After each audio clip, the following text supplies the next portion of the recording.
In front of me is Samsung Galaxy Tab S10 FE, and today I would like to show you how you can apply animated live wallpaper called Magic Fluids.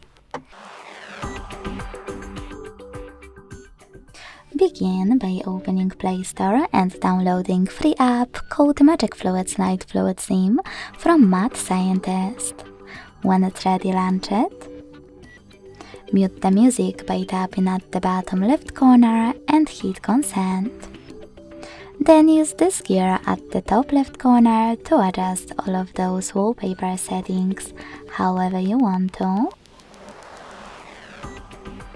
Then click at the bottom right corner, choose Set as Live Wallpaper, hit Yes, tap on Set Wallpaper and decide where.